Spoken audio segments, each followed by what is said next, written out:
Hello ఒక్క నిమిషం. నేను ఇవాళ ఆల్మండ్ బ్రెడ్ కస్టర్డ్ చేశాను అండ్ దీని రెసిపీ నేను మీకు చూపిస్తాను రండి.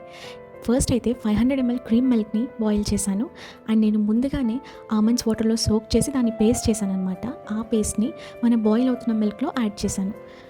యాడ్ చేసేసి మిక్స్ చేసిన తర్వాత ఒక బౌల్ తీసుకొని దానిలో కస్టర్డ్ పౌడర్ వేసాను 2 స్పూన్స్ అండ్ దానిలో మిల్క్ వేసి దాన్ని కూడా కలిపేశాను అండ్ ఆ కలిపేసిన దాన్ని కూడా మన బాయిల్ అవుతున్న మిల్క్లో యాడ్ చేశాను.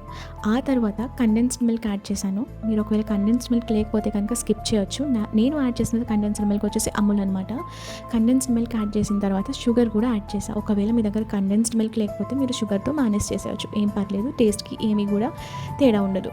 అండ్ ఆని తర్వాత వనిలా ఎసెన్స్ యాడ్ చేశాను. ఒకవేళ మీ దగ్గర వనిలా ఎసెన్స్ లేకపోతే కనుక మీరు ఇలాచీ పౌడర్ అయినా కూడా యాడ్ చేసుకోవచ్చు.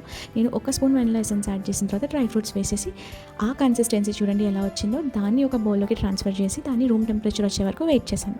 ఈలోగా బ్రెడ్స్ని 4 కార్నర్స్ తీసేసి 2 పీసెస్గా చేసి పక్కన పెట్టాను. ఆ తర్వాత మన కన్సిస్టెన్సీని ఒక బౌల్లోకి ట్రాన్స్ఫర్ చేసుకుంటాం. సింగిల్ లేయర్లో వేసాను కింద. వేసిన తర్వాత ఈవెన్గా స్ప్రెడ్ చేసి దానిపైన మన బ్రెడ్ పీసెస్ని వేసేసాను అనమాట. ఒక్క లేయర్ బ్రెడ్ పీసెస్ వేసిన తర్వాత దాని మీద మరలా కూడా ఈ కన్సిస్టెన్సీ ఏదైతే ఉందో మన కస్టర్డ్ మిల్క్ కన్సిస్టెన్సీ దాన్ని వేసి డ్రై ఫ్రూట్స్ వేసి మళ్ళీ దాని మీద ఇంకో లేయర్ బ్రెడ్ పీసెస్ వేసాను. వేసిన తర్వాత దానిపైన మళ్ళీ ఈ కస్టర్డ్ మిల్క్ వేసాను. డ్రై ఫ్రూట్స్తో గార్నిష్ చేసేసాను. సో 2 లేయర్స్ సరిపోతుందండి, అంతకన్నా ఎక్కువ వద్దు, మళ్ళీ పీల్చుకోదు బ్రెడ్. దాన్ని తీసుకెళ్ళి 1 hour మినిమం రిఫ్రిజిరేట్ చేసిన తర్వాత బయటికి తీసి మీరు ఆ పీసెస్ని తీసుకొని తినేస్తే చాలా బాగుంటుంది. అండ్ నా ప్రీవియస్ వీడియోస్ కూడా ఒకసారి చెక్ చేయండి.